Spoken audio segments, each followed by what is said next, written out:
Hello everyone. I hope आप सब लोग अच्छे होंगे। और 15 जून से लेकर 22 जून का ये जो करंट अफेयर वाली सीरीज है, इसका वीडियो स्टार्ट करते हैं। Sorry for delay little bit, actually I was travelling so couldn't upload it by 22nd of June, but it is now there for you to study and watch. Okay, so let's start. What are the important topics during last 7 to 8 days? So I will discuss Dhaka में नया new Padma bridge बना है। Okay, India का horticulture production जो है उसके बारे में जो रिपोर्ट आई है, सेकंड एडवांस एस्टिमेट्स आए हैं, उसके बारे में हम लोग बात करेंगे। हम लोग बात करेंगे कि यूक्रेन ने मॉस्को पे जो अटैक किया है कैसे किया है, और मॉस्को जो है वो इस समय किस सिचुएशन पर है। उसके जो इकोनॉमिक इम्पैक्ट है वो विजुअल होने लगा है फर्स्ट टाइम सिंस 2021 टू 2022, जब से ये वॉर स्टार्ट हुआ है। अपने आपके जो रशिया है उसने अपना रेशनिंग स्टार्ट कर दी है पहली बार, और मॉस्को और सेंट पीटर्सबर्ग में। Okay, then we will discuss the Zoram people national party got its first Rajya Sabha MP. Okay, so this is Rajya Sabha, this is for Rajya Sabha, RS for Rajya Sabha, Rajya Sabha. Okay, this is important, and I will discuss the this Joram movement as well. Okay, then Tamil Nadu से related 3 या 4 important important things हैं जो इस समय important है। मैंने एक जैसे आपका जो नया डैम बन रहा है उसके ऊपर क्या है, मैंने ऑलरेडी कुछ वीडियो यूट्यूब पे डाला, आप लोग देख लेना। दूसरा आपका ये पलिकरनाई मार्सलैंड जो है उसे आपको क्या हुआ है, रामसर साइट्स बना है। ठीक है, उसके बाद आपका जो तमिलनाडु की state environment impact assessment authority जो है उसने जो हाउसिंग प्रोजेक्ट का जो नोड हाउसिंग प्रोजेक्ट अलाउ किया था इस मार्सलैंड पर, उसको मना कर दिया है। तो we will discuss about this as well. Okay, then we will discuss the Tamil Nadu house and Mekedatu dam proposal, इस पे भी डिस्कस करेंगे। ओके, मेघालय के ऊपर डिस्कस करेंगे कि किस तरह वहाँ पे नया स्पाइस प्लांट बना है। फार्मर्स प्रोड्यूसर ऑर्गेनाइजेशन का जो वैल्यू है वो इसमें रिफ्लेक्ट हो रही है।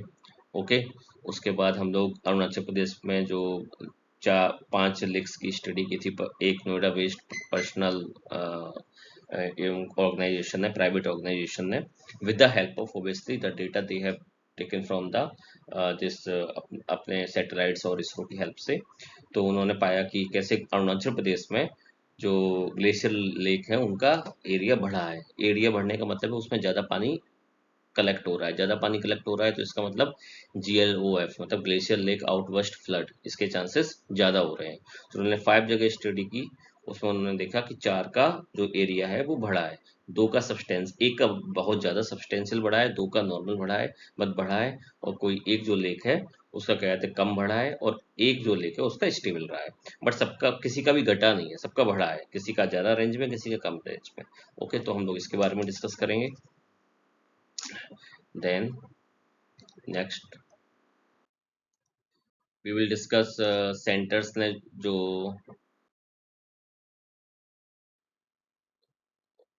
आई थिंक 9, 10 और 11 टॉपिक्स जो हैं वो इंडेक्स के मिस हो गए मुझसे।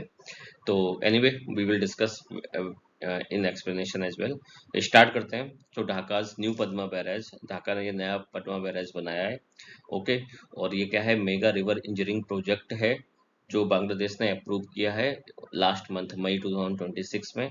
अब इसकी जो लोकेशन क्या है, ये लोकेशन जो है ये पद्मा रिवर पर बना हुआ है, और जो पद्मा रिवर है वो गंगा की बांग्लादेश में मेन डिस्ट्रीब्यूटरी है। ठीक है, एक होता है ट्रिब्यूटरी, एक होता है डिस्ट्रीब्यूटरी। डिस्ट्रीब्यूटरी का मतलब क्या होता है, आपकी जो मेन गंगा रिवर है इससे आपकी पद्मा रिवर निकल रही है। ओके, ये बांग्लादेश में डिस्ट्रीब्यूटरी है। ओके, सो समवेयर अराउंड यहाँ पे आपका फरक्का ब्रिज है जो इंडिया में है। ये क्या करता है अपना, ये हुगली रिवर, ये क्या आ गई आपकी हुगली रिवर। ठीक है, हुगली रिवर को पहले थोड़े टाइम तक कहते हैं, थोड़े इस एरिया तक कहते हैं भागीरथी रिवर। यहाँ पर भागीरथी रिवर, यहाँ पे आपका बॉर्डर आ जाता है बांग्लादेश का। ओके, और बांग्लादेश में से क्या बोलते हैं, पद्मा रिवर है, डिस्ट्रीब्यूटरी है गंगा रिवर की।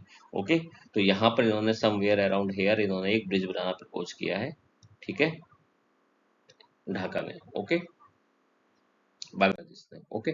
Now what are the geographical and geopolitical and hydrological impact on India about about this geography and around the rivers, जो इसके आसपास जो भी रिवर्स है उन पर। तो सबसे पहले तो आपको ये समझना चाहिए कि टाइमिंग क्या है प्रोजेक्ट की। सी 1996 में हम लोगों का बना था Ganga water river treaty, okay. उसमें वाटर शेयरिंग इम्पैक्ट हुआ था कि यहाँ इतना वाटर हम गंगा से आपको बांग्लादेश में जाना है। अब बांग्लादेश ने क्या किया है, जस्ट पहले ये जो वाटर ट्रीटी है वो दिसंबर 2006 में खत्म हो जाएगी, उसके जस्ट पहले ये नया प्रोजेक्ट बना दिया है। अब उसका वो प्रोजेक्ट बनना शुरू नहीं हुआ है अभी, लेकिन इससे क्या हुआ है, उनको एक टेबल पे निगोशिएशन करने के लिए एक ज्यादा इन्फोर्सर, एक नया एक पॉइंट मिल गया है जिससे वो बेटर निगोशिएट कर पाए, ओके। पहला पॉइंट तो ये है। दूसरा क्या है कि ये जो फरक्का बैराज है और इसकी जो लोकेशन है, तो इसमें क्या है कि इसने एज ए काउंटर करने के लिए फरक्का बैराज को बांग्लादेश ने ये बनाया है। अब इससे होगा क्या कि जब आप बांग्लादेश में एक वाटर को रोक लेंगे तो जितना भी सिल्ट है या फिर जो भी स्लज है, जो भी क्या कहते हैं जो भी सेडिमेंटेशन आ रहा है वो क्या होगा, बैक फ्लो होगा। और वो सारा का सारा सेडिमेंटेशन कहाँ तक पहुंचेगा, फरक्का तक पहुंचेगा।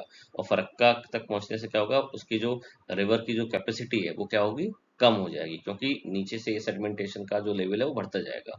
तो इस तरह से इंडिया के फरक्का बैराज को काउंटर करने के लिए भी किया गया है। तीसरा क्या है, alternation of down stream hydrology, okay. इसका इंपॉर्टेंट क्या है कि when you are trapping water between Farakka and new Padma bridge, okay, it creates the sedimentation trap. क्यों, ये आपका आ गया पद्मा ब्रिज, सॉरी ये आया आपका फरक्का ब्रिज, ये आया आपका पद्मा ब्रिज, इसके बीच में पूरे सेडिमेंटेशन क्या होंगे, वो आपके ट्रैप हो जाएंगे, ओके, यहाँ पे पूरे एरिया में।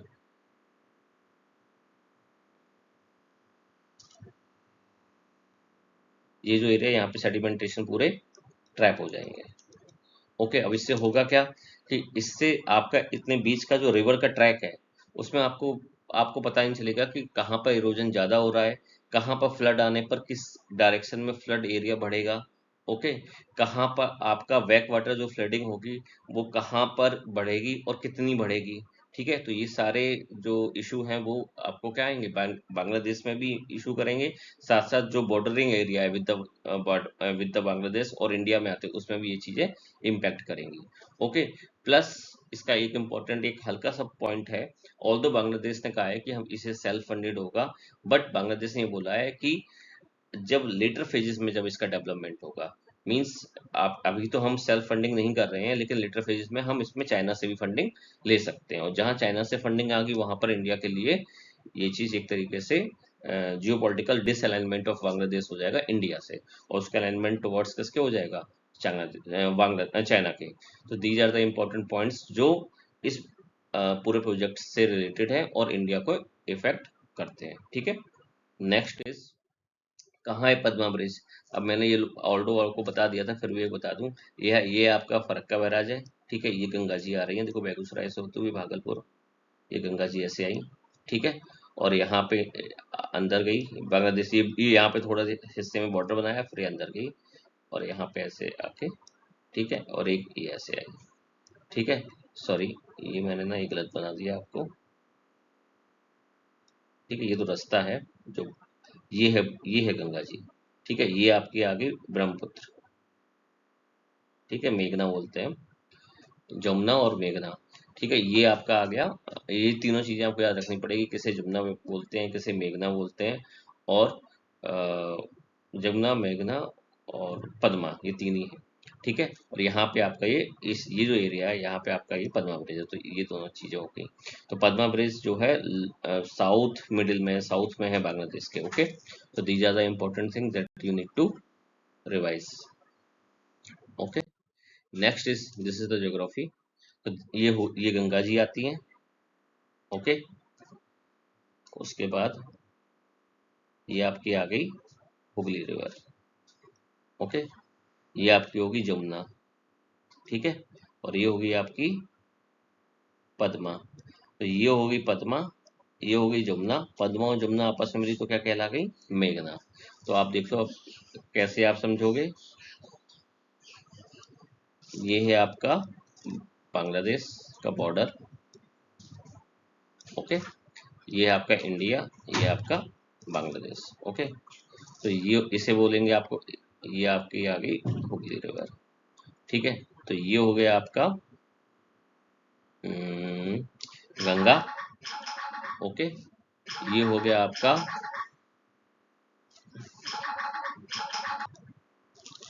ओके, सो ये हो गया आपका गंगा, ये होगी आपकी ब्रह्मपुत्र।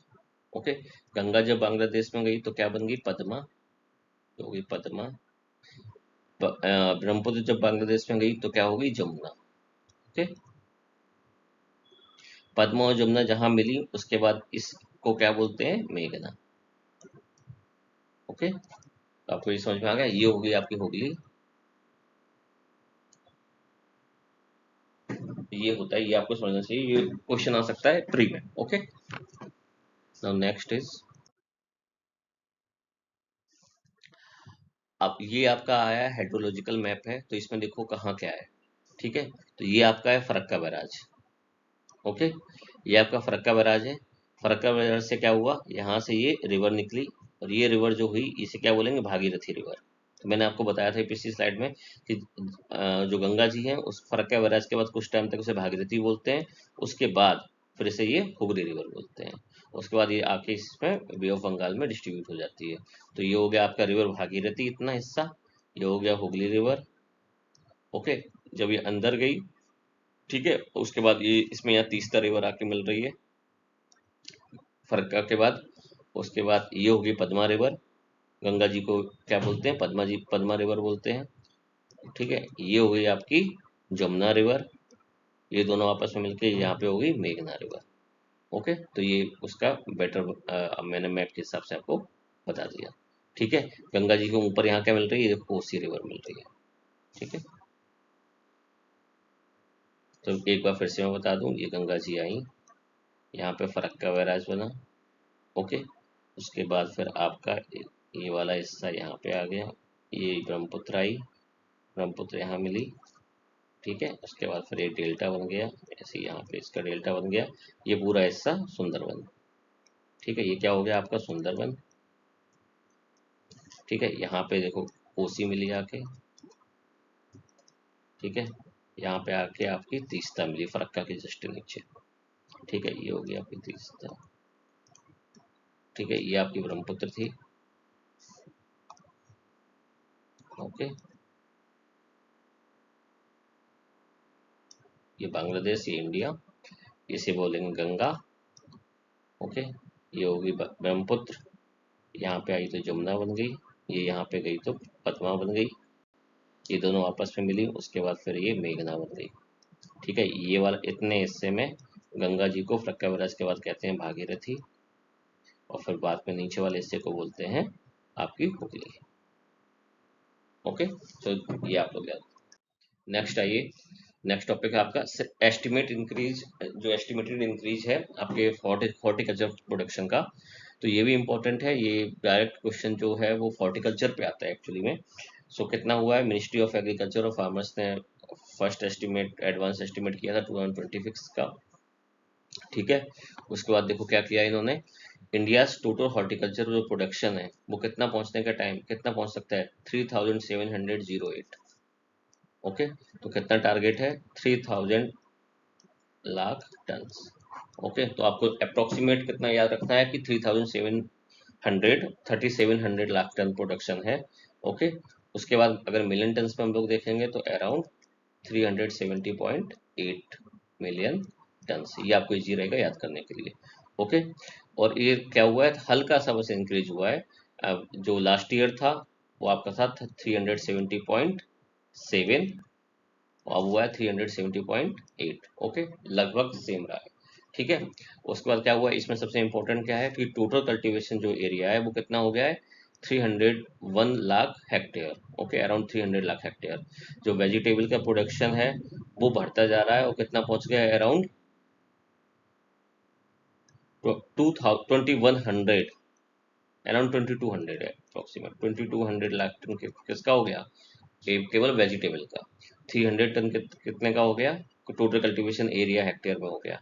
ठीक है। सबसे ज्यादा जो यील्ड बढ़ी वो किसकी बढ़ी ओनियन और पोटैटो की। अब आप देख रहे हो यील्ड प्रोडक्शन जो है ओनियन और पोटैटो का ज्यादा हो रहा है, लेकिन चूंकि सप्लाई डिमांड कम है और प्लस एक्सपोर्ट हो नहीं पा रहा है, इसी कारण इसके जो प्राइस हैं वो बहुत ज्यादा गिर गए हैं। नेक्स्ट आइए, mission for integrated development of horticulture. Now this is important. Okay. इस बजट में इसको एक्चुअली ये जो MIDH है इसको सब्ज्यूम कर दिया गया है किसमें, कृषि उन्नति योजना में।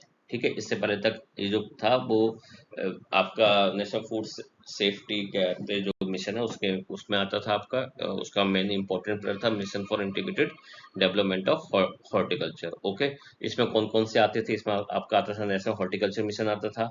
इसमें आपका आता था कि जगह जगह आपके जो क्लस्टर बन रहे हैं हॉर्टिकल्चर के, उसका उससे रिलेटेड जो प्रोग्राम है हॉर्टिकल्चर क्लस्टर डेवलपमेंट प्रोग्राम है।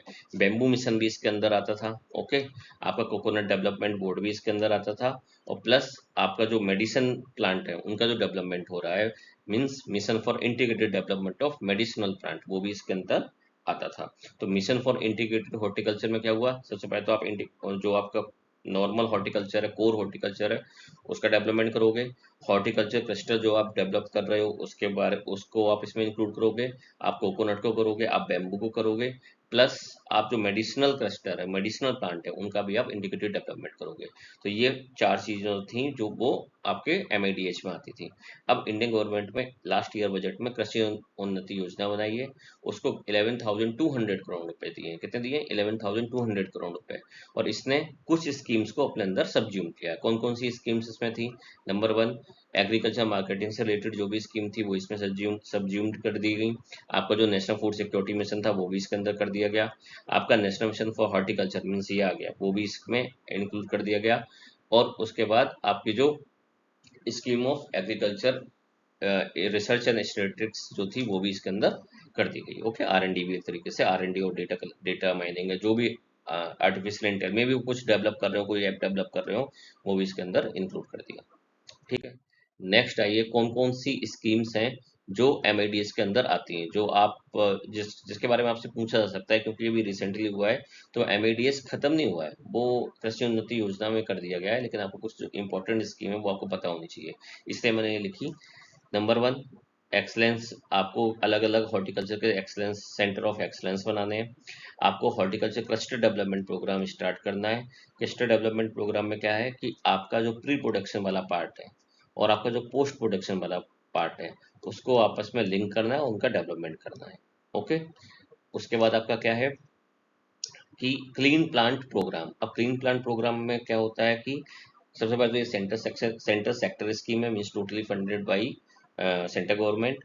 ये क्या करती है कि आपको हॉर्टिकल्चर से रिलेटेड जो भी मटेरियल है वो हाई क्वालिटी का होना चाहिए, डिसीज फ्री होना चाहिए, जिससे कि हॉर्टिकल्चर आपके जो प्रोडक्ट हो उनका जो स्टैंडर्ड हो, उनकी जो क्वालिटी स्टैंडर्ड हो वो इंटरनेशनल लेवल की हो। तो ये क्लीन प्लांट प्रोग्राम में इसका इम्पोर्टेंट यूज है। ठीक है। तो अब जैसे मैंने लास्ट वीडियो में भी बताया था कि जो आपका टी प्लांटेशन से रिलेटेड जो इस समय अपडेट हो रहा है उसमें क्या हो रहा है कि आपका जो टी टी है, टी का जो सीड है, टी में है कम से कम आपका जो आपकी जो बायोजेनिक या फिर जो केमिकल है वो इनपुट कम से कम होना चाहिए। ठीक है। तो ये भी एक इम्पोर्टेंट चीज़ है और यही चीज़ इसमें किसमें आ रही है, ये हॉर्टिकल्चर में भी आ रही है।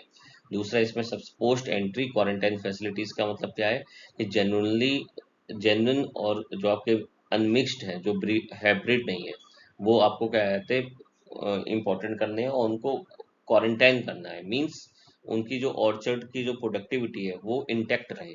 ठीक है।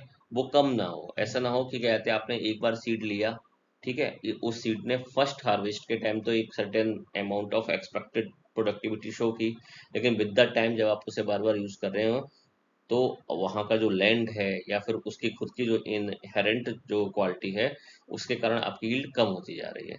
तो ये नहीं होना चाहिए। आपकी पोस्ट एंट्री क्वारंटाइन फैसिलिटीज होनी चाहिए जिससे सीड की ताकत, प्लांटिंग मटेरियल की ताकत और जो आपके लैंड है उसकी ताकत आपकी क्या रहे पोस्ट एंट्री के बाद। मींस फर्स्ट टाइम आपका लैंड पर उस आपने प्लांटेशन कर दिया, हॉर्टिकल्चर से रिलेटेड चीजें लगा दी, उसका वो कम नहीं होनी चाहिए। ठीक है। ये भी इसके हॉर्टिकल्चर मिशन के अंदर इंटीग्रेटेड डेवलपमेंट जो है उसके अंदर ये था। नेक्स्ट आइए, कौन कौन सी की अनाउंसमेंट हुए हैं बजट में related to the agriculture and welfare, agriculture and family farmers welfare में। तो सबसे पहले सबसे इम्पोर्टेंट इसका है भारत विस्तार। तो भारत विस्तार में क्या है, मल्टीलिंगुअल आर्टिफिशियल इंटेलिजेंस टूल बनाया जा रहा है। ठीक है, मल्टीलिंगुअल तो बनाया ही जाएगा क्योंकि इंडिया में फार्मर्स क्या है, ऑल ओवर इंडिया में। तो अगर वो एक लिंग्विस्टिक, अगर सिंगल मोनो लिंग्विस्टिक क्या कह दो आप, अगर एक इंग्लिश का या फिर हिंदी का बनाएंगे तो उसका कोई फायदा नहीं है, क्योंकि वो ऑल ओवर एरिया उसको कवर नहीं कर पाएगा। और ये कहाँ पर होगा, ये आएगा, ये टूल बनाया क्यों गया है कि जो आपका एग्री स्टेक होल्डर है, ठीक है, और आपका इसको क्या करेगा, इंटीग्रेट करेगा, सारी इंफॉर्मेशन एक में रखेगा, प्लस आपके ICR, Indian council of agriculture research, जो अलग अलग पैकेजेस या जो भी इंफॉर्मेशन है, जो भी आपके रियायतें हैं, सब्सिडीज मत कहिए, जो जो आपकी फैसिलिटीज हैं, एमिनिटीज बोल दो, जो अलग अलग एग्रीकल्चर प्रैक्टिसेस के लिए आईसीआर बताता रहता है, वो सारी इंफॉर्मेशन को इंटीग्रेट करेगा, क्लब करके आपको देगा। तो ये है भारत विस्तार करके, और गवर्नमेंट ने इसके लिए कितने रुपए दिए हैं, 150 करोड़ रुपए दिए। दूसरा बजट में इंपॉर्टेंट चीज क्या आई है, कोकोनट प्रमोशन स्कीम आई है।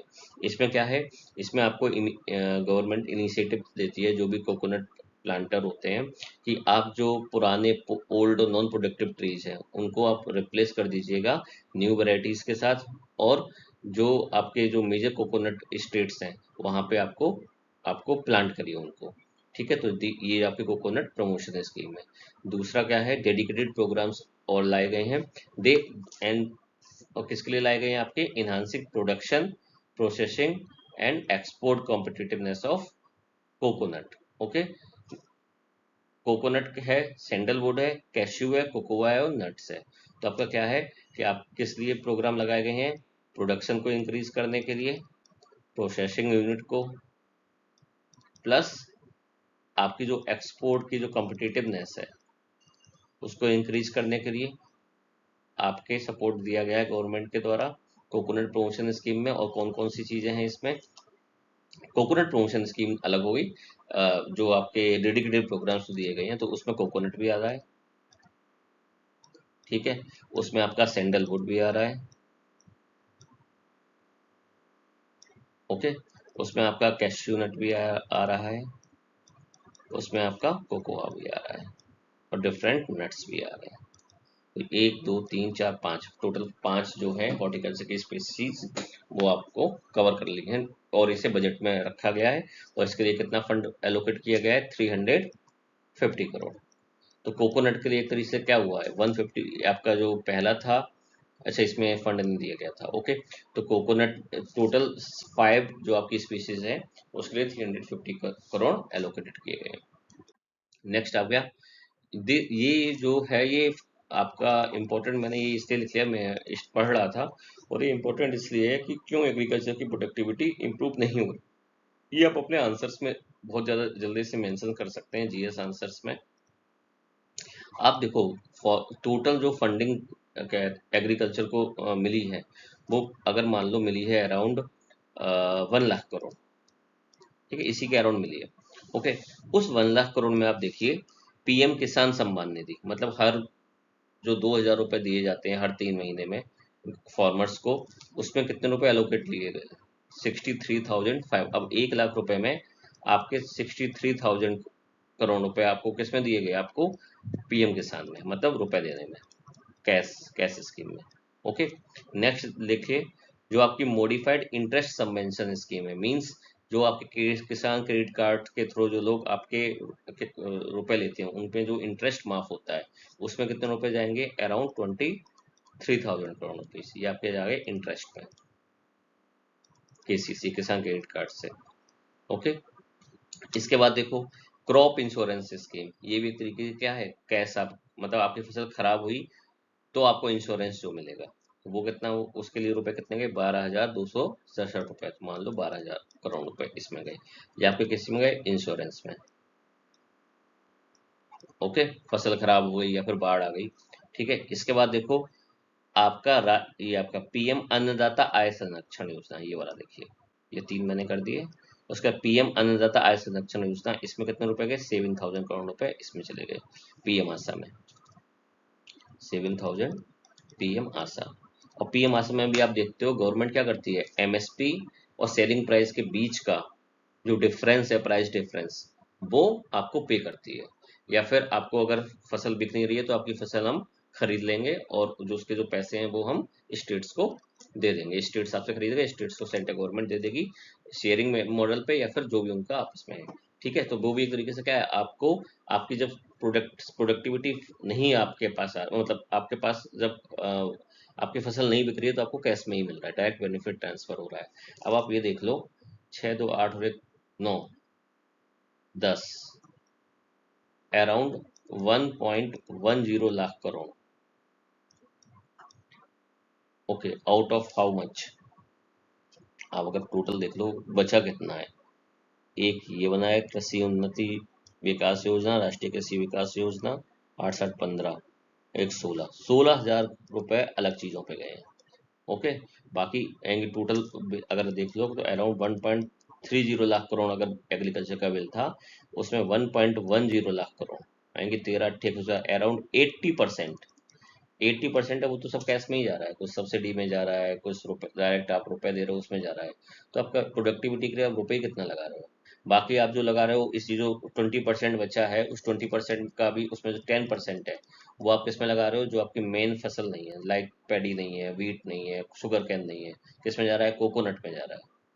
ठीक है, कोकोनट में जा रहा है, या फिर आपका कृषि उन्नति योजना में जो भी आएगा हॉर्टिकल्चर में जा रहा है।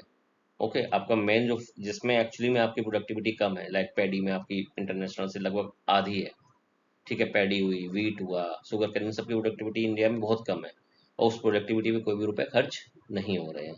रुपए खर्च किस में देखो, आप देखो, अगर आप परसेंट देखो, कोई मैंने देखा वो परसेंटेज दिखाया, देख रहे हो कितने परसेंट हो गए, 45 16 8 6 5, तो 45 और 16 61, 61 और 9 70, 70 और 6 76 और 5 81, देखो वही मैंने 80% बोला था। 81% केवल फालतू में नॉन प्रोडक्टिव एरिया में खर्च हो रहा है। तो अगर आप ये देखो, ये जो नमो ड्रोन दीदी है, ये प्रोडक्टिविटी के ऊपर हो सकती है, मेनली ये भी प्रोडक्टिविटी इतना नहीं करेंगी, बट ये आपकी फीमेल इंटरवेंशन को इंक्रीज करने के लिए 0% उसमें हो गया। आपका जो हाई वैल्यू एग्रीकल्चर है उसमें भी 0.2% है, एग्रीकल्चर इंफ्रास्ट्रक्चर फंड जो है उसमें 0.6% है। भाई इसमें उसमें कहाँ है, एग्रीकल्चर रिसर्च में भाई 5 से 6% ये मैंने कट कर दिया। ये एग्रीकल्चर रिसर्च और एजुकेशन पे अराउंड 5.4% था टोटल ओनली।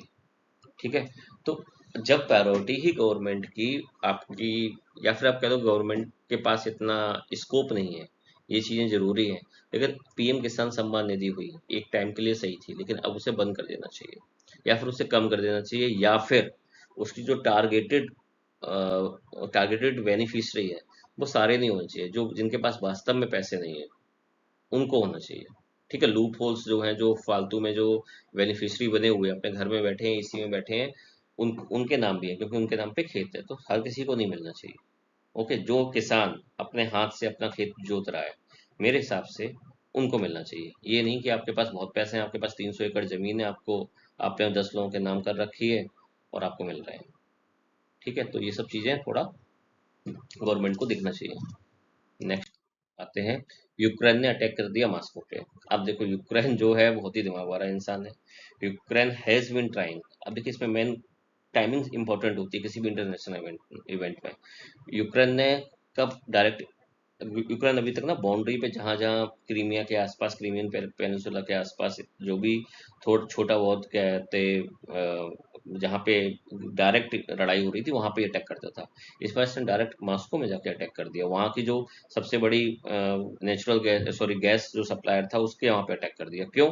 क्योंकि इसको एक तरीके से इसकी दो डील हुई, जेलेंस्की की डील हुई कि सबसे पहले तो जो ईयू था, यूरोपियन यूनियन में जो इसकी मेंबरशिप थी उसमें एक हंगरी था, वो हंगरी अपोज कर रहा था। और आपको पता है ईयू की मेंबरशिप तभी मिलती है जब 100% कंसेंसस हो सारी ईयू कंट्री का, ये आपको पता होना चाहिए। केवल हंगरी अपोज कर रहा था, लेकिन हंगरी ने अपोज करना बंद कर दिया। ठीक है, उससे क्या हुआ कि इसके पास ईयू की मेंबरशिप के लिए दरवाजे खुल गए, प्लस इसको फंडिंग मिलना शुरू हो गई। इसको फंडिंग यूके ने भी दी। इसके इसके जो आपके जो ड्रोन जो इसके असेंबल होते हैं आपके यूक्रेन के अंदर ही, वो सारे ड्रोन के साथ जेबी हुआ, जर्मनी की कंपनी ने किया, यूके की, फ्रांस अलग अलग कंपनी ने किया, तो इनके पास सप्लाई भी ड्रोन की ज़्यादा होगी, प्लस यू का बैकअप हो गया, जिससे कि इसका नाटो में एंट्री करने का रास्ता भी और हो गया। अब देखो इसमें मेन टारगेट उन्होंने किसे किया, मॉस्को ऑयल रिफाइनरी को, ठीक है। इसके बाद क्या हुआ, ये जो this major energy facility was hit multiple times, okay, drone attack किया, मल्टीपल अटैक होंगे, ओके। इसके बाद ये जो रिफाइनरी है, इससे मॉस्को की 40% गैसोलीन की सप्लाई होती है, ओके। यूक्रेन ने अपने एक्ट को जस्टिफाई किया as an act of retaliation for Russian attacks on Ukrainian city, including a recent attack that damaged the historic monastery of Kyiv. तो वन वे और अदर आप जस्टिफाई तो करोगे अपने एक्ट को, ठीक है। अपने एक्ट को जस्टिफाई तो सद्दाम हुसैन भी करता था, अपने एक्ट को जो लीबिया पे अटैक हुआ था, यूएस जितने भी अटैक करता है सबके पास जस्टिफिकेशन होते हैं, तो डजंट मैटर, बट इंपॉर्टेंट चीज़ है कि उसने अटैक कर पाया, वो अभी तक डर रहा था लेकिन अब वो डायरेक्ट अटैक करने लगा। उसके बाद देखो इसमें क्या है, बैक बैक चैनल डेवलपमेंट के जो मैंने अभी बताए थे, यूरोपियन यूनियन ने 6 बिलियन यूरो रिलीज कर दिए इसके लिए, आपकी उनकी आर्मी को सपोर्ट करने के लिए, ठीक है। कहाँ से, यूरोपियन पीस फैसिलिटी से, and started talks that are expected to lead to Ukraine's membership, okay. दूसरी बात क्या हुआ, both developments had long been denied by Hungarian prime minister. अब हंगरी के जो प्राइम मिनिस्टर थे विक्टर ओरबान, उन्होंने वो अपना इलेक्शन हार गए, उसकी जगह उनकी अपोजिशन की इलेक्टेड हो गए, ऑपोजिशन ने सपोर्ट कर दिया यूक्रेन को कि हाँ अब आप यूके मेंबर बन सकते हो। उसके बाद यूक्रेन ने क्या किया, लास्ट वीक लगभग 4 बिलियन यूरो कलेक्ट कर लिए as an new military aid, अलग अलग जगहों से, ओके। और वो कितने थे, देखो, allies for anti ballistic interceptor, long range artillery and unmanned system, ठीक है। अब इसके जो भी एलीज हैं, इसके एलीज, यूक्रेन के एलीज कौन है, US backed countries in Europe, okay, जैसे जर्मनी हुआ, फ्रांस हुआ, यूके हुआ, इन सारे लोगों ने इसको अलग अलग चीज़ों के लिए, जैसे आपके एंटी बैलिस्टिक इंटरसेप्टर हुए, एंटी बैलिस्टिक मिसाइल जो आ रही हैं उनको क्या कहते हैं इंटरसेप्ट कर लो, ठीक है। प्लस आपके लॉन्ग रेंज आर्टिलरी के लिए किया, प्लस अनमैन्ड सिस्टम यूएवीज के लिए भी इन्होंने सपोर्ट किया, ओके। तो मेनली क्या हो गया, ईयू ईयू का सपोर्ट मिला, प्लस पैसा मिला, ठीक है, प्लस जो अपोजिशन था हंगरी से वो भी खत्म हो गया क्योंकि वहाँ पे न्यू गवर्नमेंट मिल गई, ठीक है। तो इसके कारण क्या हुआ, इसको ये बैक चैनल से डेवलपमेंट हुआ, पुश मिला और इसने अटैक कर दिया। नेक्स्ट, ये मैंने नॉर्मल बताया है, इसमें नॉर्मल ये है कि जो मेन रिवर है जो यूक्रेन से निकलती है, नेपर रिवर, ओके, ये आपको पता होना चाहिए। पास में ही से ना एक नीस्टर रिवर भी निकलती है यहाँ से, अगर आप देखो ये वाला जो हिस्सा है, ये ऐसे जाती है पोलैंड से होते हुए, ये है आपकी नीस्टर रिवर, ओके। और यहाँ पे आपका ये मोल्डोवा और ये यूक्रेन के बीच का जो एरिया है, इसे कहते हैं लिवर लैंड, क्या बोलते हैं, लिवर लैंड, ओके। एक्चुअली ये जो एरिया है वो एक्चुअली कोई भी अपना, कोई ना मोल्डोवा कहता है कि मेरा है, ना यूक्रेन कहता है मेरा है, यहाँ के लोगों ने कहा भाई मेरा खुद का अपना कंट्री है, इसे ऑलरेडी रिकॉग्निशन नहीं मिला है, ओके। इसमें रशिया का अपना वो भी है, मिलिट्री बेस भी है रशिया का यहाँ पर, ओके। और ये बना क्यों, क्योंकि नीस्टर रिवर जो है अपना चैनल चेंज करती रहती है, इसके कारण क्या है कि जो बाउंड्री है वो डिसाइड नहीं हो पाती है कि एक्चुअली में कौन सी बाउंड्री है, तो वहाँ पे एक्चुअली में नो मैंस लैंड हो गया है। एक्चुअली कोई भी रॉ एंड ऑर्डर किसी भी कंट्री का, ना यूक्रेन का ना मोल्डोवा का है, ओके। और बाकी तो ये क्रीमियम पेनिनसुला हो गया, ये कर्च स्ट्रेट हो गई, ये सी ऑफ एजोबी हो गया, ये रशिया हो गया आपका, ठीक है, ये ऊपर बेलारूस हो गया, ये पोलैंड हो गया, ओके, ये आपका रोमानिया हो गया, ये ब्लैक सी आ गया आपका। नेक्स्ट, ज्योग्राफी ऑफ यूक्रेन, तो कौन कौन सी कंट्री हैं इसके आसपास, नेबरिंग कंट्री, बेलारूस हो गई, पोलैंड हो गई, स्लोवाकिया हो गई, हंगरी हो गई, यहाँ आपकी रोमानिया हो गई, मोल्डोवा हो गई, ये, ओके। ये हो गई आपकी कंट्री, और ये आपकी, ये तो आपका हो ही गया रशिया, ओके। तो इसके कौन कौन से हो गए, 1 2 3 4 5 6 7, 7 हो गए, ओके। तो these are the country.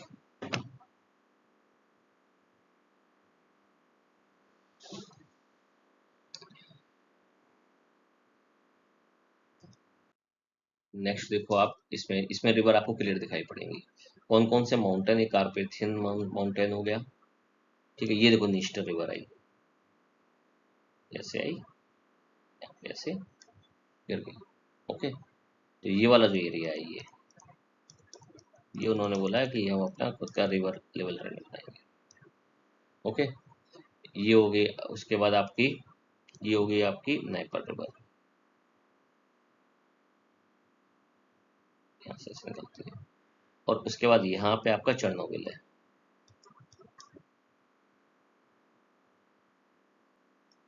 Okay, एक रिवर हो रही है डोनेट्स रिवर, ये ऐसे जाती है जाके नेपर में ही मिल जाती है। ये क्रीमियम पेनिनसुला हो गया, ठीक है, इसमें से वेस्ट पूल ये आ गया। ओके, बे ऑफ याल्टा भी यहाँ पे है, सी ऑफ जो भी हो गया। बाकी सब तो मैंने आपको बता दिया। बेलारूस की कैपिटल मिन्स्क है, पोलैंड की वॉर्सा है, लिथुआनिया की प्लिनियस है, उसके बाद आपकी हंगरी की बुखारेस्ट है। ओके,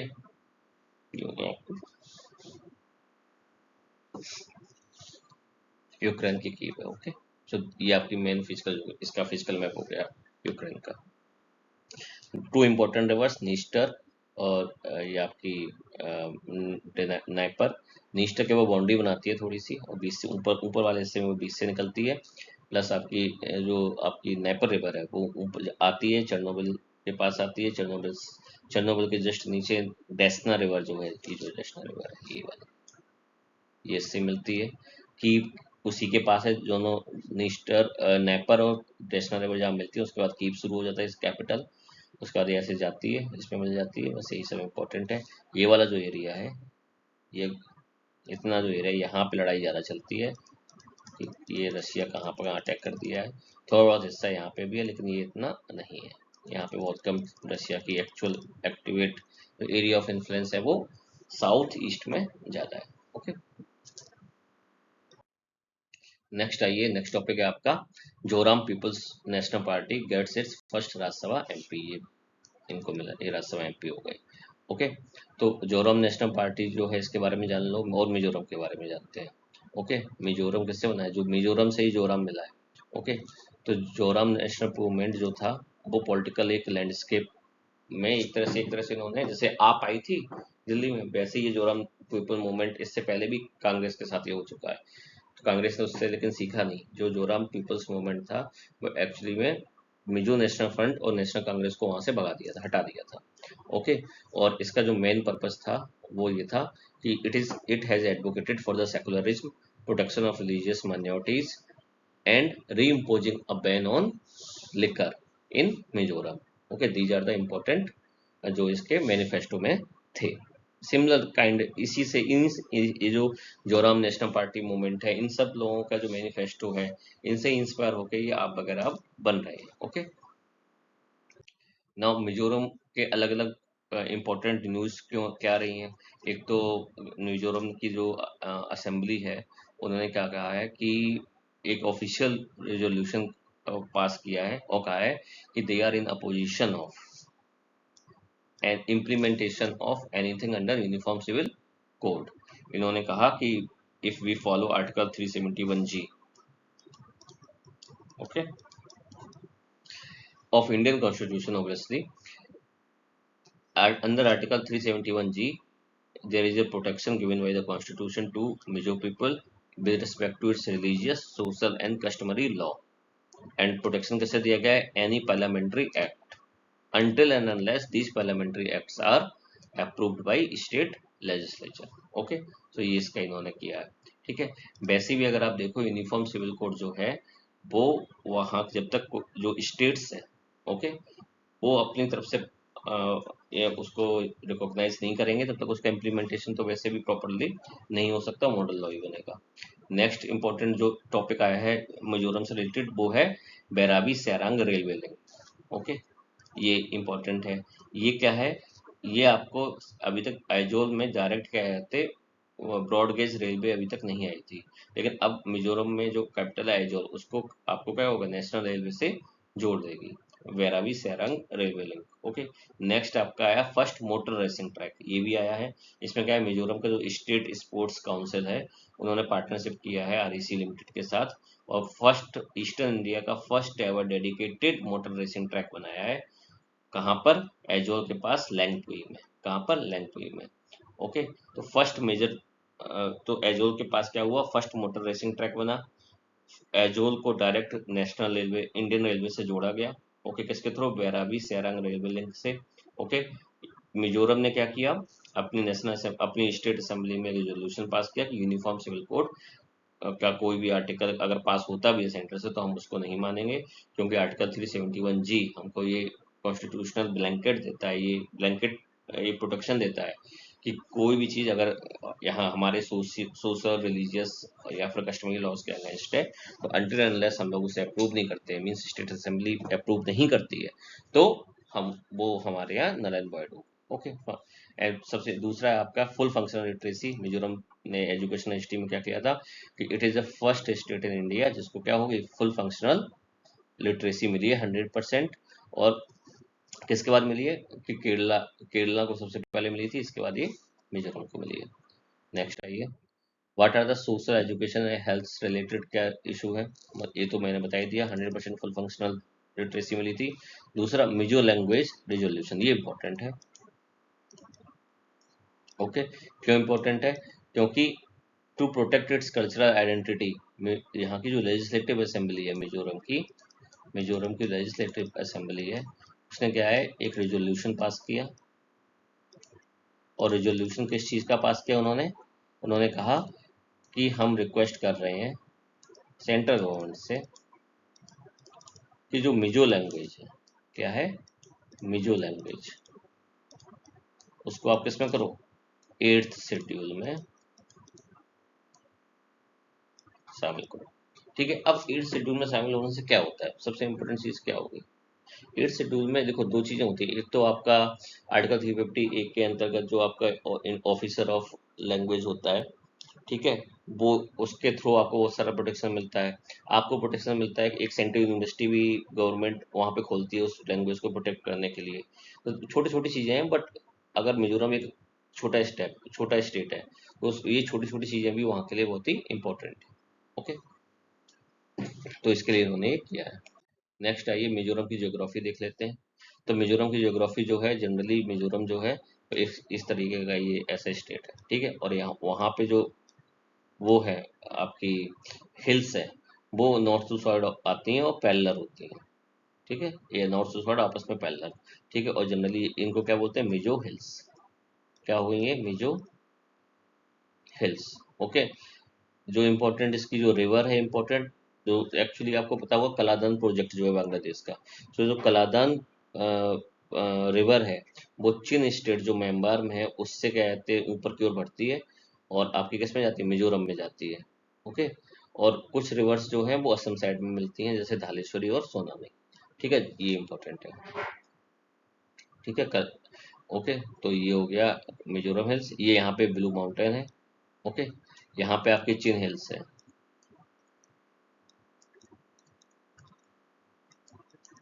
ओके, तो ये चिन हिल्स हुई, मिजो हिल्स हुई आपकी, ये सारे अराकान योमा जो माउंटेन है उसका ही एक पार्ट है।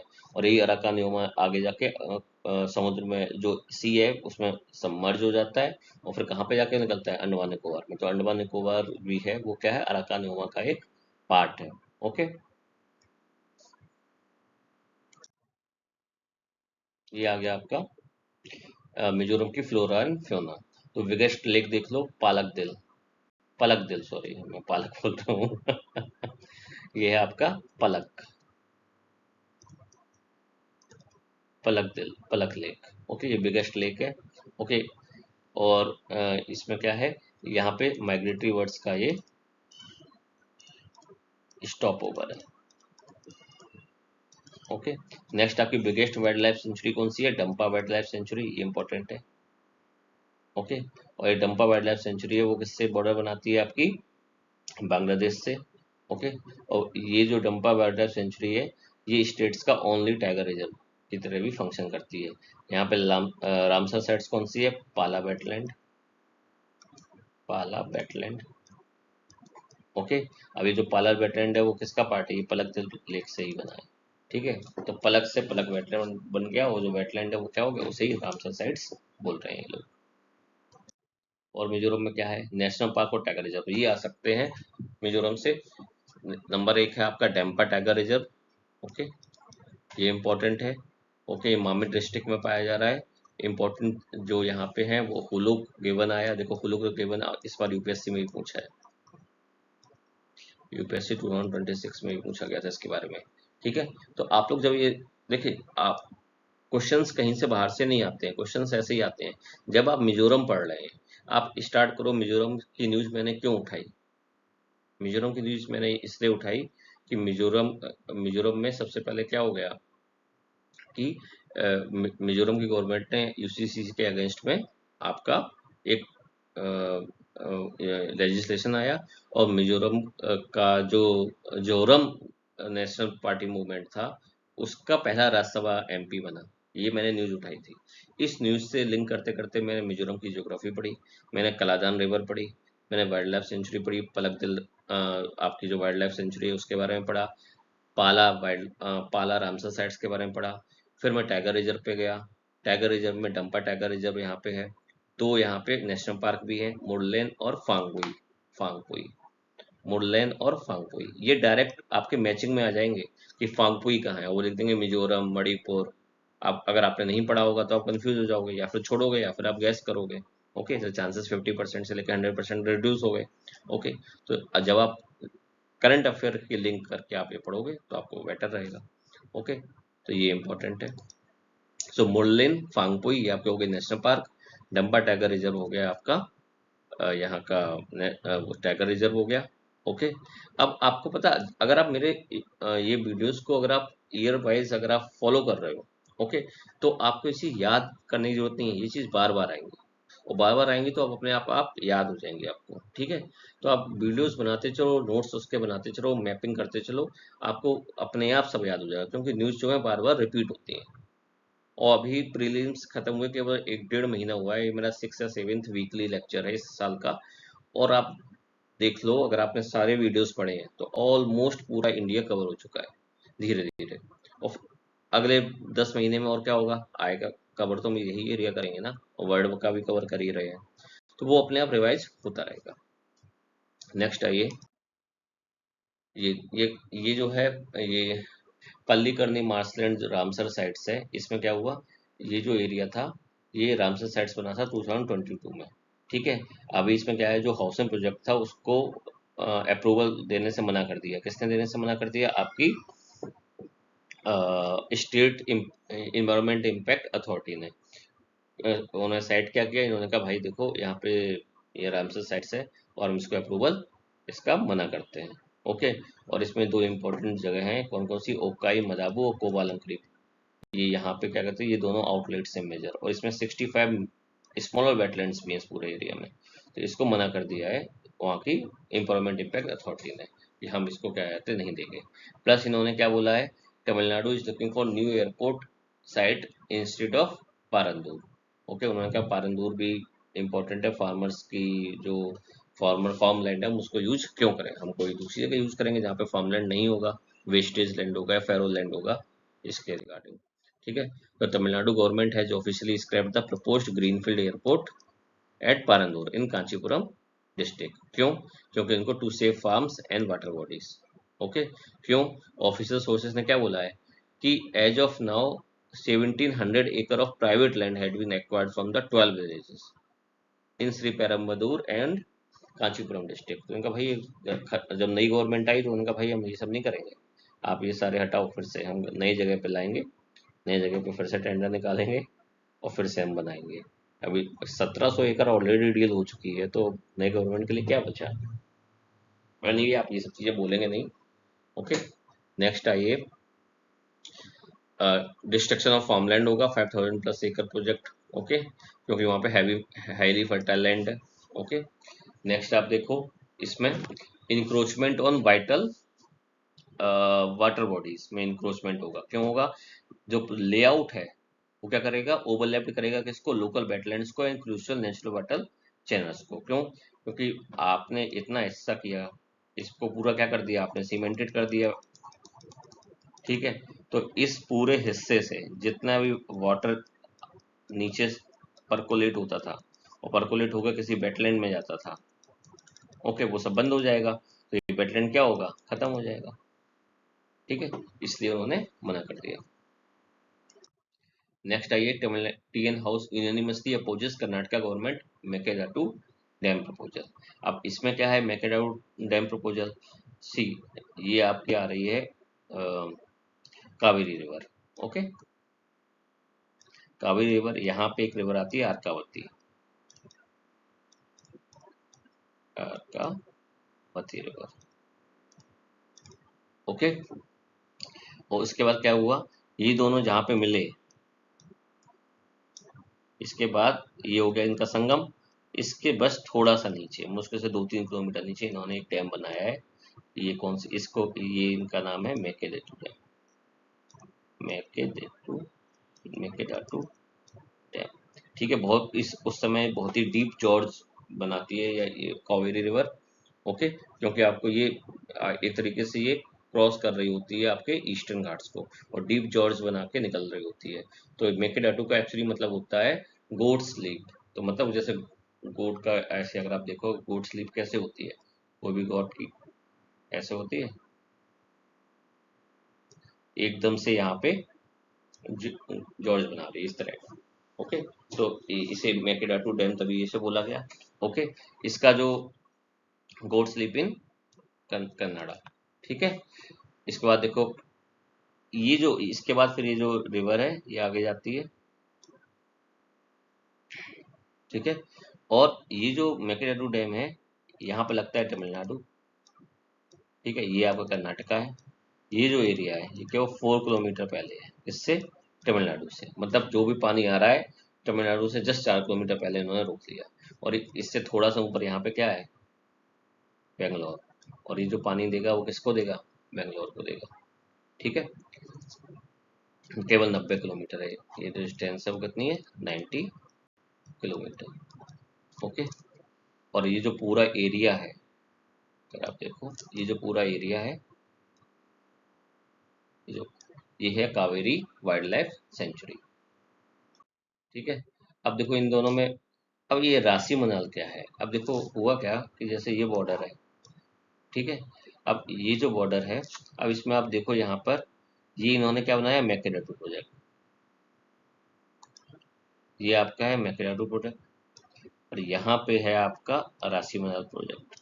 ठीक है, ये इतना हिस्सा यहाँ, ये बॉर्डर है, मीन्स यहाँ पे आपका है तमिलनाडु, यहाँ पे आपका कर्नाटक।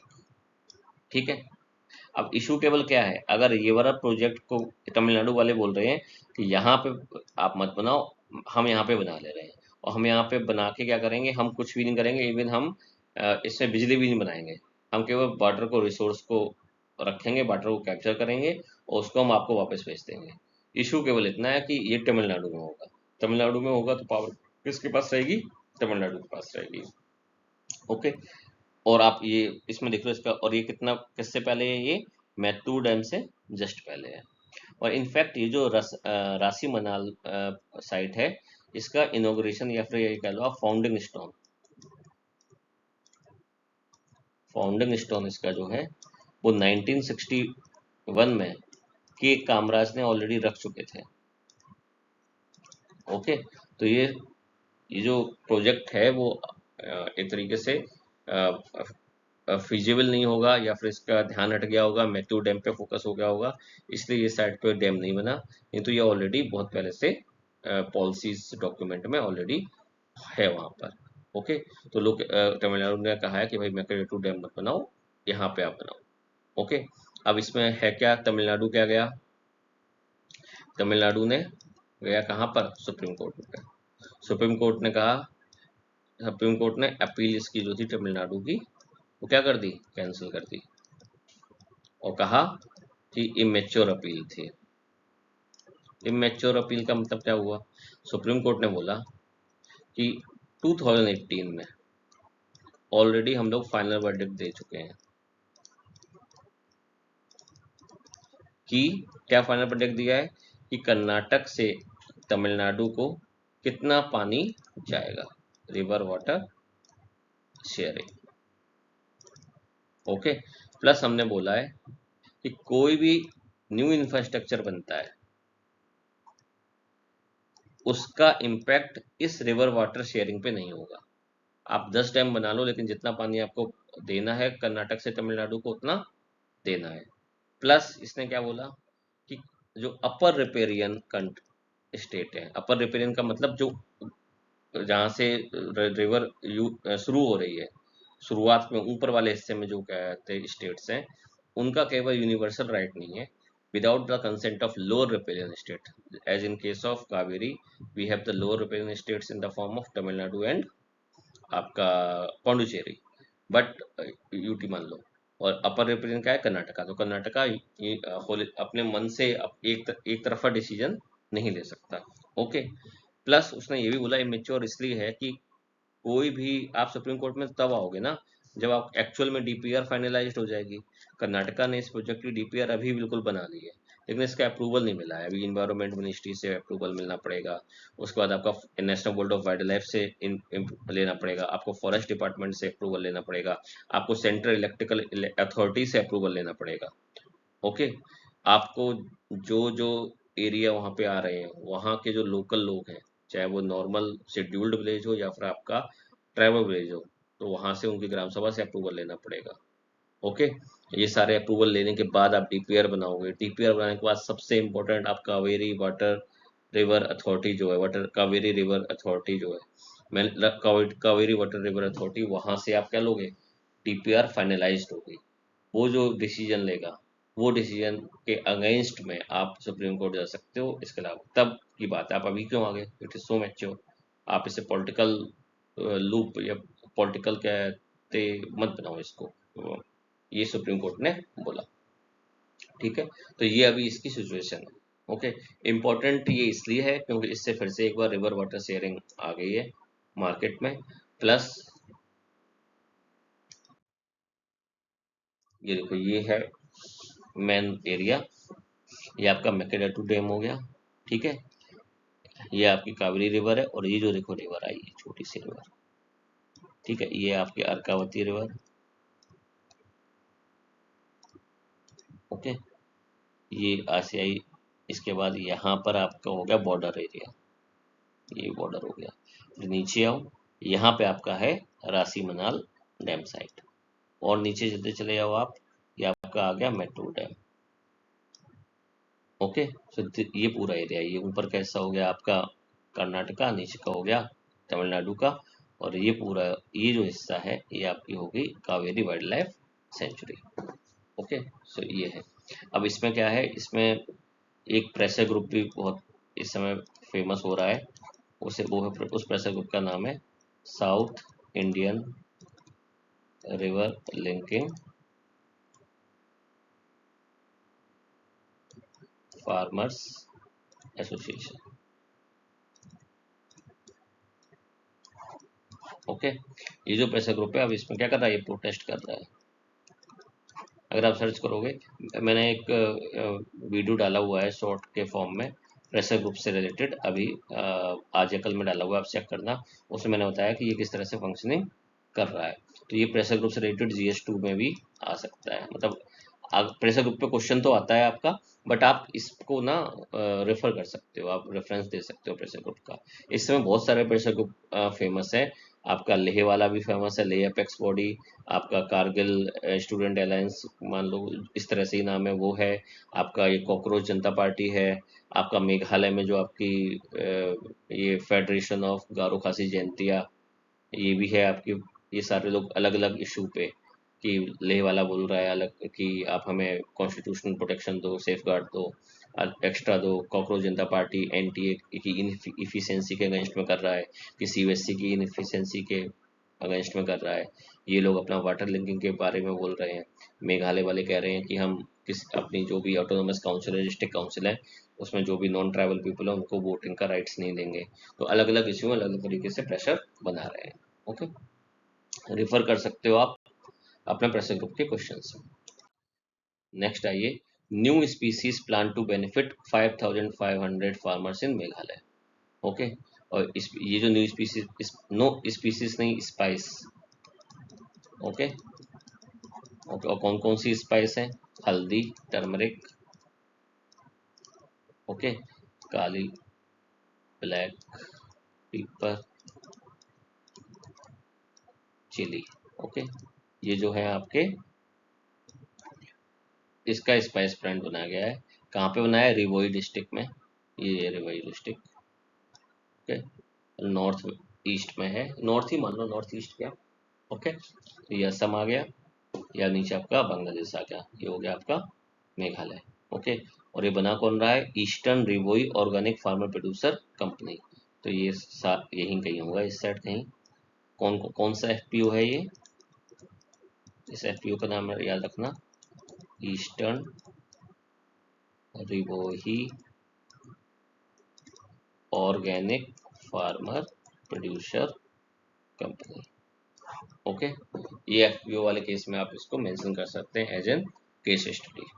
अब ये चीज न्यूज में थी, अब न्यूज में थी तो अब धीरे से मेघालय के बारे में भी जान लेते हैं। तो मेघालय कुछ नहीं, मेघालय आप देख लो, यहाँ पे बॉर्डर पे है। ट्रॉपिक ऑफ कैंसर जस्ट इसके बीच से जाती है मेघालय और मिजोरम के। ठीक है, यहाँ से आपको ये जाती है। इसके बाद फिर क्या है आपका, ये यहाँ पे आपकी ये है गारो, खासी और जैंतिया, ये आपकी हिल्स हो गई। ठीक है, उसके बाद इसमें और तो कुछ है नहीं, ये आपकी वैसी हिल्स हैं। ये मिजो हिल्स हो गई, नागा हिल्स हो गई, बराली हिल्स हो गई, मिकिर हिल्स हो गई, पार्थकी बम हो गई, यहाँ पे पटकाई बम है, पटकाई बम म्यांमार में, यहाँ पे म्यांमार में चिन हिल्स है। ओके, ये जो चिन हिल्स वाले हैं, यहाँ के लोकल पीपल, ये ही रोहिंग्यास को सप्रेस कर रहे हैं। ये पूरा चिन जो स्टेट है इनका, म्यांमार का, तो चिन पीपल वर्सेस रोहिंग्यास चलता रहता है वहाँ पर, चिन वर्सेस मोंगलिया। और ये जो चिन हिल्स वाले ही लोग जो हैं वो मिजोरम में आए हुए हैं बहुत पहले, पहले नहीं थे। मतलब आप मान लो, जो ये यांडोबू की जो ट्रीटी हुई थी अंग्रेजों और असम के बीच में 1826 में, ओके, उसके बाद से ये आना शुरू हुए। ओके, इसके बाद आइए नेशनल पार्क कौन कौन से हैं। तो ये नोकलक नेशनल पार्क हुआ, ठीक है, ये ईस्ट गारो हिल्स में है। ठीक है, नोकरेक बायोस्फीयर रिजर्व का कोर एरिया है। ठीक है, और ये फेमस साइट्रस फूड्स में पाए जाते हैं। इसके बाद दूसरा है बाल पाक्रम नेशनल पार्क। बाल पाक्रम नेशनल पार्क जो है ना, इसके साउथ ईस्ट में ये वाला एरिया मान लो आप, ये आपका है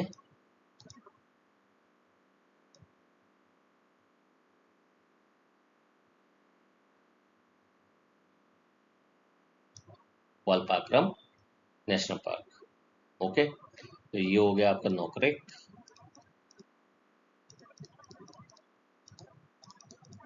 और ये हो गया आपका बाल पाक्रम।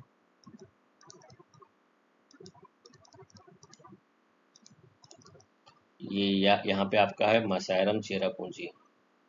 ये जो एरिया है वो आपका कौन सा है? Cherrapunji, Cherrapunji reserve forest, reserve forest. यहीं पे सबसे ज्यादा बारिश होती है पूरे वर्ल्ड में।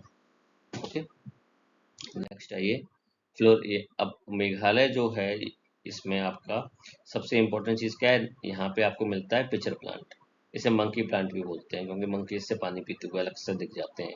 ठीक है, तो नेफेंथीस खैसियाना, खैसियाना क्यों बोला है? ये खासी जो डिस्ट्रिक्ट है, खासी हिल्स मान लो, खासी डिस्ट्रिक्ट मान लो, उसमें पाया जाता है, तो इसका नाम क्या रखा है? नेफेंथीस पिचर प्लांट। ओके, उसके बाद बहुत सारे साइट्रस स्पीसीज पाए जाते हैं, ऑर्चिड पाए जाते हैं, सेक्रेड ग्रुप्स पाई जाती हैं, मापुलांग जैसे। ठीक है, फौना कौन सी होगी? क्लाउडेड लियोपार्ड, यहाँ का स्टेट एनिमल है। स्टेट एलिमेंट क्या है? Clouded leopard.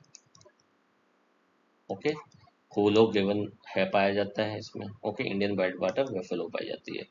बॉर्डर डिस्प्यूट अभी रिसेंट में क्या हुआ कि जो मेघालय विलेज के जो लोग हैं उन्होंने प्रोटेस्ट किया इंडियन गवर्नमेंट, इंडियन बीएसएफ के अगेंस्ट में। एक्चुअली उसमें क्या था, जैसे ये बॉर्डर है, ओके, अब बॉर्डर पे गवर्नमेंट ने क्या बोला कि हम फेंसिंग करेंगे इलेक्ट्रिक। ठीक है, तो इंटरनेशनल रूल ये है कि जो भी आपकी जीरो लाइन है, जीरो लाइन मतलब एग्जैक्ट बॉर्डर लाइन है, उससे आप 150 मीटर अंदर आप फेंसिंग करोगे, मतलब फेंसिंग यहाँ होगी, जो फेंसिंग होगी वो यहाँ होगी। तो फिर इन लोगों का ये है कि भाई जो घर, जो गांव ये 150 मीटर के अंदर आएंगे, उनकी सिक्योरिटी कौन लेगा? वो नो मैंस लैंड में हो जाएंगे। और हम तो इंडिया के हैं, आप फेंसिंग कर रहे हो, हमें तो बीच में आप कर दे रहे हो। तो इस पे इन्होंने बॉर्डर डिस्प्यूट किया कि हम आइसोलेट हो जाएंगे। ओके, तो एक ये इशू आ रहा है। ओके, अब कहने को ये इंटरनेशनल बॉर्डर डिस्प्यूट नहीं है, बट इंटरनेशनल बॉर्डर डिस्प्यूट बन सकता है। ओके, और ये इम्पोर्टेंट है कि कैसे इंटरनेशनल एग्रीमेंट्स या इंटरनेशनल जो लॉ है उसके कारण जो लोकल, जो जिस तरीके से लोकल हैबिटेट डेवलप हुए हैं या कल्चरली जो लोग आपस में मिले हुए हैं, जीरो लाइन उनके लिए मैटर नहीं करती ना। तो बट उनको अब क्या है, वो आइसोलेट हो रहे हैं। ये भी इस कारण भी ये मेघालय न्यूज़ में था। नेक्स्ट आइए, अरुणाचल प्रदेश में जो लेक्स थी। ओके, गवर्नमेंट ने जो सिक्किम में जो आपका ग्लेशियर लेक आउटबर्स्ट हुआ था, उसके बाद गवर्नमेंट ने अपना एनडीएमए के through, national disaster management authority के थ्रू गवर्नमेंट ने वो इशू कराया, स्टडी कराई कि हिमालयन लेक्स में कितने में ग्लेशियर लेक आउटबर्स्ट होने की संभावना है। उनमें से जो 5 लेक्स सेलेक्ट की किसी प्राइवेट इंस्टीट्यूट ने, और उन्होंने कहा कि मांगोचू बेसिन में इन्होंने कहा कि ये जो 5 लेक्स है, और जो एनडीएमए ने इनको क्या रखा, हाई रिस्क को वेरी हाई रिस्क में रखा है with respect to what, glacier outburst के केस में। उसमें इन्होंने कहा है कि 5 में से 4 लेक्स और थी, इनका एरिया बढ़ा है। और ये जो सानपोल लेक है, इसने सबसे ज्यादा ग्रोथ देखी है। ठीक है, इसका एरिया जो है केवल 7 सालों में, 2019 से 2026 तक, 2019 में था 78 हेक्टेयर, अब बढ़ के हो गया है 10 हेक्टेयर, इसका एरिया बढ़ गया है। 10 हेक्टेयर का मतलब हो गया अराउंड 12% इंक्रीज हो गया है। दूसरी एक स्टडी ये भी आई थी कि अरुणाचल प्रदेश में 110 ग्लेशियर लॉस्ट हो गए। 110 ग्लेशियर लॉस हुए, इसका मतलब क्या है, ये मेल्ट हो गए। मेल्ट हो गए इसका मतलब इसका वाटर किसी न किसी आसपास के लेक में गया होगा। लेक में गया होगा तो लेक का साइज जो है वो बढ़ गया होगा। और इसके कारण क्या है कि अगर ये लेक स्टॉप्ड है इस जगह पे, किससे, मोरेन से या डेब्रिस से या किसी सेडिमेंट्री रॉक से, उस पर प्रेशर इंक्रीज हो रहा होगा, और किसी भी दिन इसको तोड़ के बरसात के टाइम अगर बहुत तेज बारिश हुई, ये गिर सकता है और ग्लेशियर लेक आउटबर्स्ट हो सकता है। Okay, so these are important things that we all need to understand. Next आपका आ गया ये वाला कि आपका national glacier lake outburst flood risk mitigation programme में होता क्या है। कि देखो, ये देखो मैंने फिगर इसलिए डाला जिससे आप लोग थोड़ा सा समझ पाओ।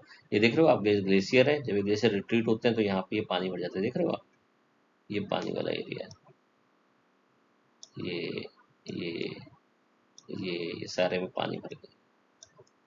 ओके, अब ये क्या है,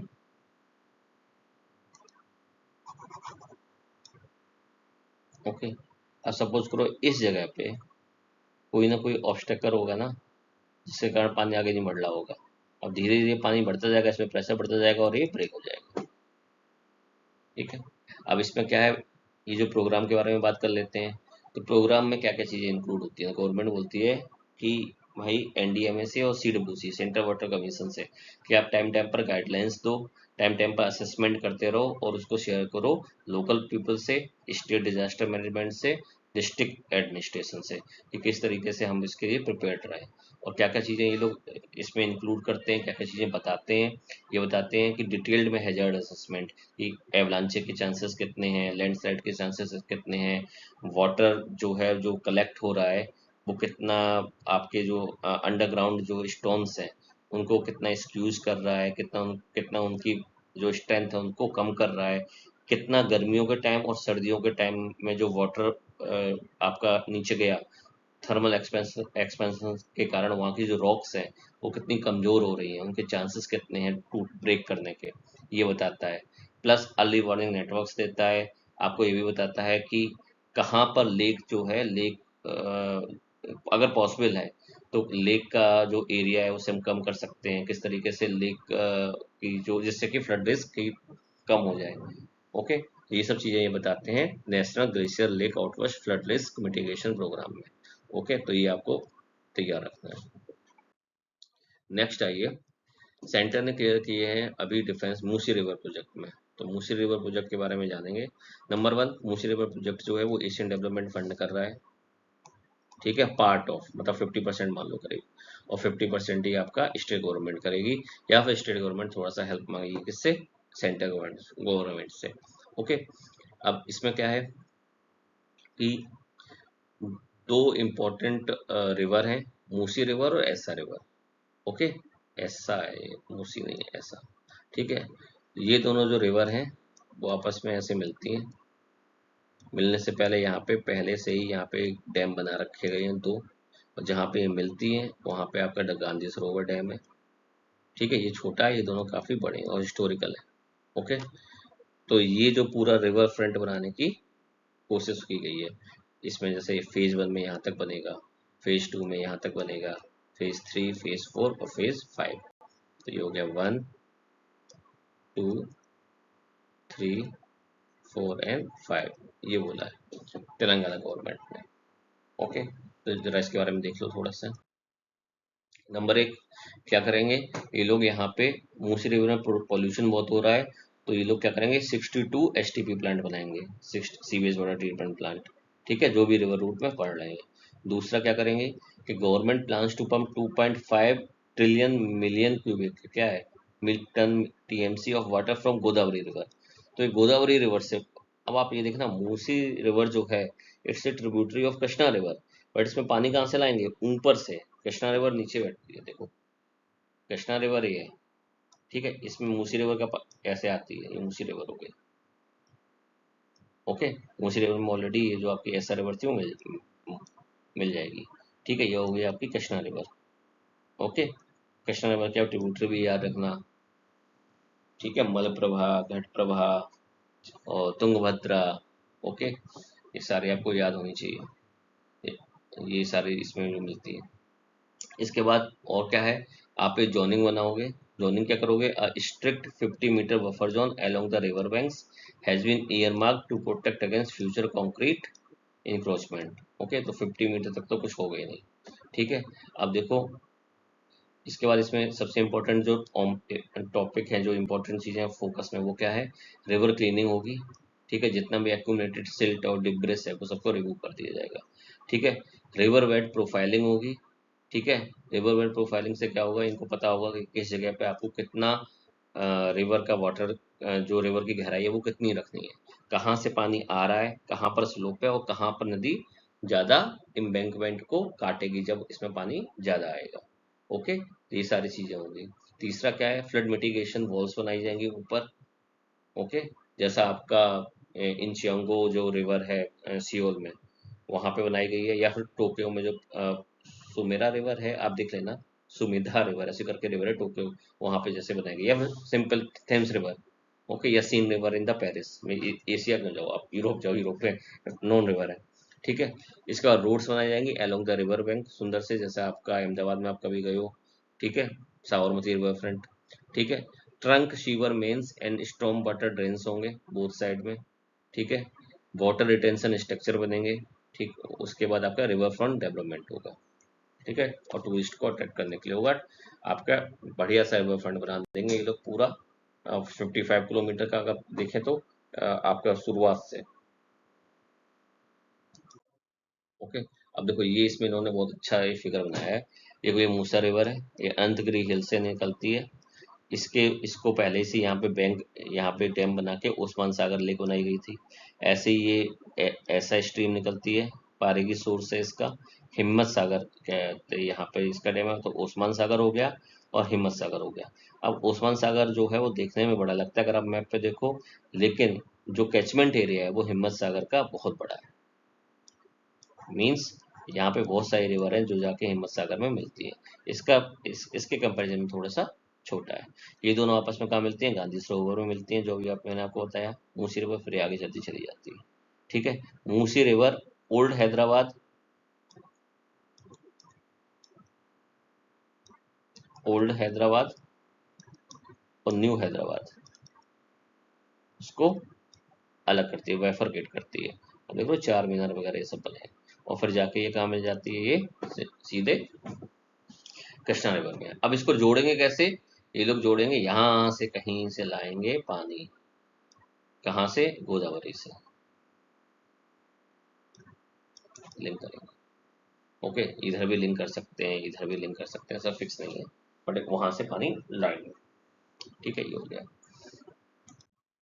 अब आप देखो, ये हो गया। ये जो है, ये इशू जो है ब्रिंगिंग लाइफ बैक, ये एक्चुअली एक तरह से इसमें ये आएगा कम्युनिटी पार्टिसिपेशन और इन्वायरमेंट से रिलेटेड टॉपिक में। ठीक है, ये केस स्टडी आप लोग यूज कर सकते हो। तो राया दुर्गम जो जगह थी, वहाँ पर एक तरह से साल में जो पानी होता था वो भी बहुत कम गिरता था। ओके, 4-5 सेंटीमीटर बारिश होती थी। तो लोगों ने क्या किया कि जो भी पानी गिरा है उसे हम स्टोर करेंगे। ठीक है, तो ये ड्रॉथ प्रोन एरिया था अनंतपुर डिस्ट्रिक्ट में, वेस्टर्न आंध्र प्रदेश में। ओके, ये कर्नाटका बॉर्डर के पास पड़ता है। इसमें हुआ क्या, जो ट्रेडिशनल वाटर बॉडीज थी उनको रिस्टोर कर लिया गया। ओके, कैसे रिस्टोर किया? डिसिल्ट किया, अंदर जो भी मिट्टी थी उन सबको निकाला, स्टोरेज कैपेसिटी बढ़ाई, मींस उसके आसपास का जो बैंकिंग है वो ऊपर किया। ठीक है, और ग्राउंड वाटर को रिचार्ज करने की कोशिश की। ठीक है, इसके बाद क्या किया, एक वाटर बॉडी इन्होंने, और जो ये जो वाटर बॉडी है उनको किसके थ्रू बनाया, कौन सी प्रोग्राम था आपका? अनंत नीरू संरक्षण प्रोजेक्ट। नीर मतलब होता है पानी, अनंत मतलब आप सोच लो लाइफ टाइम, या फिर कह दो सस्टेनेबल, अगर आप सिंपल टर्म में बोलो। ठीक है, तो सस्टेनेबल वाटर संरक्षण कंजर्वेशन, तो एक तरीके से क्या है, सस्टेनेबल वाटर कंजर्वेशन प्रोजेक्ट ही है। इसका नाम क्या रख दिया? अनंत नीर संरक्षण प्रोजेक्ट। ठीक है, और किसके अंदर जो आ रहा है? नगर वनम। नगर वनम का मतलब क्या हो गया? City forest. ओके, एट राय दुर्गम, और ये लोकल बायोडाइवर्सिटी को प्रोटेक्ट कर रहे हैं। ओके, तो अब यहाँ जितने भी देख रहे हो ब्लू ब्लू आप देख रहे हो यहाँ पे, ये सारे लोकल पॉन्ड इन्होंने बना रखे हैं। ठीक है, ये देखो यहाँ पे भी है। तो ये सारे इन्होंने प्रोजेक्ट, इससे क्या हुआ है, आपका वाटर स्टोरेज भी हो रहा है, आपका ऑल टाइम क्लीन वाटर भी मिल रहा है, क्योंकि नीचे आपका क्या है, फिल्टर स्टोन है, तो पानी पीने के लिए भी वो सही है। जंगल में जो बने हुए हैं उसमें जंगल के जो जानवर है वो भी आके पी रहे हैं। ठीक है,